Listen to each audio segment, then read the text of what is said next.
Hi everyone, it's Jerry. On December 18th, 1963, 20-year-old Bobby Fischer, playing with the black pieces, already a very well-established grandmaster, to say the least, created a 21-move brilliancy against Robert Byrne. Byrne, at the time of this game, was an international master. Less than 1 year after this game was played, Byrne became a grandmaster. This game was played at the United States Chess Championship held in New York. This was a round 3 game. Fischer won his first 2 rounds and would not stop winning. Fischer would go on to a perfect 11 for 11 at the 1963/64 United States Chess Championship. This tournament actually spilled over into the new year. Just to put this dominant performance into perspective, while that great big ball was falling in New York to ring in the new year, Fischer already had this tournament won. He could not be caught. His nearest competitor was Larry Evans once the final standings were in. Larry Evans was 3.5 points behind Fischer, 7.5 out of 11. One last note is that this performance is one that is honored today at U.S. Chess Championships. There's a thing called the Fischer Prize because of this great performance. The Fischer Prize is awarded to any player who is brilliant enough to go perfect at the U.S. Championship. That has yet to happen. No one has gone perfect. Or in other words, no one has been awarded that $64,000 prize. Let's dive in and see this round 3, brilliancy. Byrne kicks off with d4, establishes a strong foothold in the center. Fischer does not allow an ideal pawn center. c4. Both players prepare a kingside Fianchetto, and Fischer is not too quick to simply swing the bat completely around. Typically, g6 is immediately followed up with bishop g7, but not here. c6 instead. Black is taking some time out to ensure that he too can establish a foothold in the center on d5. Black must be timely with this if he wants to establish a pawn in the center. Playing bishop g7 and c6 only 1 move later, well, now black has to contend with a pawn trio.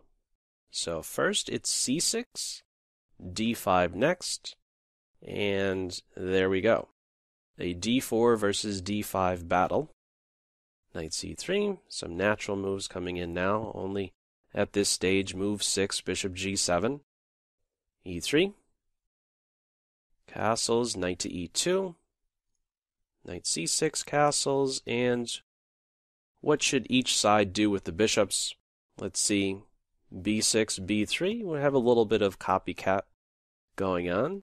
Bishop a6, bishop a3, when is this going to end? We're 11 moves in and just 10 moves out before this game being over. This is a very interesting position. It's surprising to me, before I reviewed the game, I knew it's 21 moves, and at this point here, we're at move 11, and take note of the great symmetry that is present in this position. Take note, specifically, to the A file, B file, C file, D file, G file, and H file. What's going on with all of those files? If you are to draw a horizontal line that cuts between ranks 4 and 5, and were to fold this board onto itself. Those 6 highlighted files, the pieces, the pawns, would be mapped onto one another. There is symmetry with each of those 6 highlighted files. Why am I drawing attention to this? It's because we need to look at this position where there are imbalances. It's quite often the case that in very symmetrical positions, such as this one, things go about very slowly. It's often a bit of a maneuvering game, not a lot of, let's say, great tactics or fireworks. Things, of course, can change, but there is a great amount of symmetry here. So, in order to, let's say, establish a plan, what should white do? What should black do? We need to focus on where there are differences, where there are imbalances. And where there are imbalances in this position is the F file and the E file. So I just want to draw some attention to where exactly there are differences. The differences in this position lie with the king knights. Their posts are differences. They don't map up, let's say, with one another if we were to fold this board. Nor would the E-pawns. This is where there are some differences. Okay, so with some attention to these differences, let's see how maybe one could go about formulating a plan. Fischer's 11th move is rook to E8. Now, there are a couple ideas behind this. One, you're getting out of a pin. You don't want that sniper taking out the rook as soon as the pawn moves, so the rook's on a better square. And Fischer is ready to set into motion the E-pawn and say, you know what, your E-pawn took 1 step. I'm going to show you how to move an E-pawn. I'm going to go 2 steps and engage in the center. Create some tension, some heat on that D4 square. So this is what black has in mind, and a little bit later we'll see that the 3rd rank knight will play a very significant role versus this 2nd rank knight. Being just 1 rank further up the board will matter. Queen to D2 follows, move 12, E5 on board. This is a very tense moment right here. After takes, we now have a great imbalance. Doesn't take much for things to change in a great way in a chess position. 1 pawn exchange, and there's a great reassessment that needs to be done. We have a case now where black has an isolated pawn. This is a potential, there's always this question, is it a liability? Is it an asset? It's to be determined. Black, at the moment, enjoys a little bit more space. Black, with his last move, has improved the knight by 1 rank. This knight is still sitting on the C3 square. Let's see what follows. Rook on F to D1. Do you move this rook here or this rook here? It seems to make a lot of sense to move this rook here, and with the idea of playing the other rook here. Another reason for making that move is to get out of a pin, just as black did with rook to E8, right? Getting out of harm's way, getting out of the bishop's line of fire. But there is an issue with this decision. The better move here for white is to actually bring the other rook over to D1, and this will soon be apparent. We'll soon see why this is the case. So rook F to D1, half open file, throwing some more pieces on that D5 pawn, that isolated pawn. And now Fischer hops into this nice intersection square on D3. And this knight, sometimes noted as the octopus knight, is really striking at a lot of squares within the white position. And, well, a couple ones still back on the home ground here, both E5 and C5. He's striking at a lot of different squares. And there is one that is extra sensitive. Queen c2 follows, and now we have knight takes f2. And what we're observing now is a difference between, at that moment where, which rook should maybe go to d1. If this rook was still on f1, this capture on f2 would not be good enough. It would be bad because the rook can take the knight. But because this rook is now over here on d1, the sacrifice is working. This is a winning shot, and the fireworks are not yet over. The king is now lured out and now accessible to what? That third-rank knight. That guy on f6 now pounces. Knight g4 check. King g1. Knight takes e3. What do we call that? That's a family fork, hitting everything. The queen is saved. And we obviously take the rook. Or do we? This is one of the last main decision points for Team Black. Do you take the rook or not? You take the rook, you take the bishop. Which one would you take? You probably know where I'm going with this by now. The rook held in your hand is worth 5. The bishop held in your hand is worth 3. But given this position, we need to view the pieces in a different way. This bishop is, he's fianchettoed. He's on the king's side, and that is where the white king resides as well. This bishop is more like 4 points, 4.5, maybe even more. He's invaluable in this specific case. He is an incredibly important defender to the white king. Fischer understood this and captures the bishop. Taking the rook leads to an even position. It's actually saying that white would be a little bit better. He takes out the bishop, not the rook, the bishop. King takes knight, and now there is only one good move for black that maintains a decisive advantage. If you'd like to, go ahead, pause the video, see what move you would play here as black. Okay, the move played by Fischer, move 19, is d4.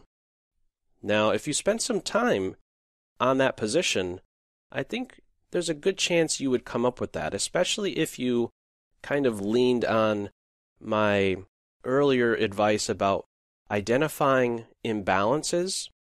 Let's just take one step back right here. d4 was this last move, but why is d4 played right now? Well, where is there a great imbalance here? Let's have a look at the pieces. Where is the white piece that will combat black's light square bishop? It doesn't exist. Black took that guy out. White is without their light square bishop. If black can activate their light square bishop on the main diagonal, the corner-to-corner light square diagonal, good things are probably going to happen. White is going to be in some serious hot water. So, you don't play here first because knight d4, and that's like the no soup for you move. That pawn's going nowhere. Okay? First, black makes sure this file will be opened right towards that white king. Knight takes pawn, bishop b7 check. King to f1 is played. One variation, we're one move out before white actually resigns. In the game, king to f1 is played. If king g1 is played, we would have bishop takes knight, queen takes bishop, and now a very nice deflection tactic. Where's the defender? It's the rook. It's defending the queen. We try to deflect the defender. Rook e1. rook takes rook would be met with queen takes queen. And on king f2, we take the queen, and then we would take the rook in the corner. Black is not only up the exchange, but also has a pawn in his pocket. But king to g1 was not played. In the game, king f1 was played. Not too many great choices here. That bishop is a killer, knifing right into the white camp. Queen to d7, move 21, is the last move. Byrne at this point resigns. He knows what's coming, and Fischer knows what's coming too. There's a beautiful, brilliant sacrifice, or a beautiful combination that is just right around the corner in this final position from round 3. Fischer was said to be, quote, bitterly disappointed, end quote, after his opponent resigned. He wanted to, play this position out. Why exactly? Well, this is the variation he wanted to see happen.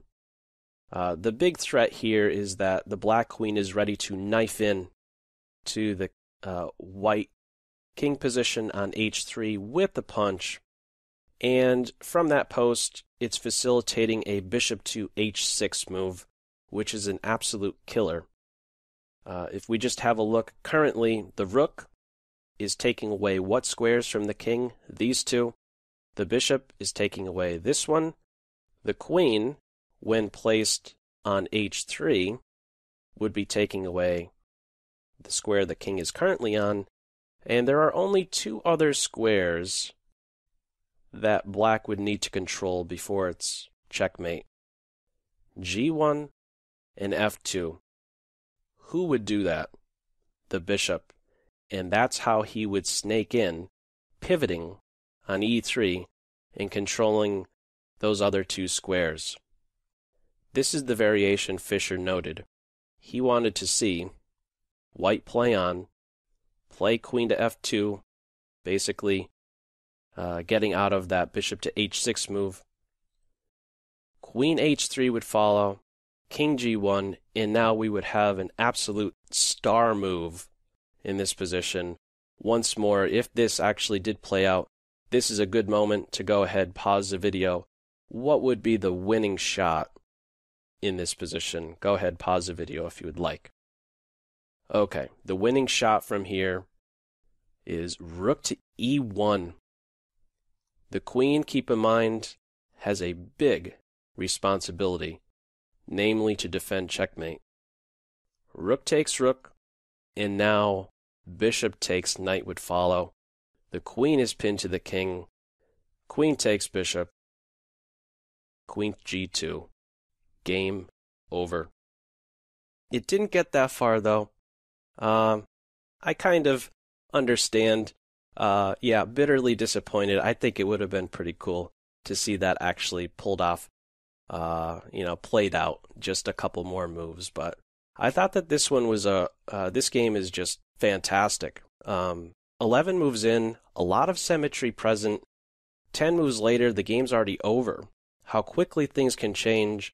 One imbalance present in the position can really change things up. Important to recognize those imbalances, and that can help you to ultimately produce a plan, come up with some good strategy. So anyhow, as usual, feel free to leave any feedback to this video in the comment section below.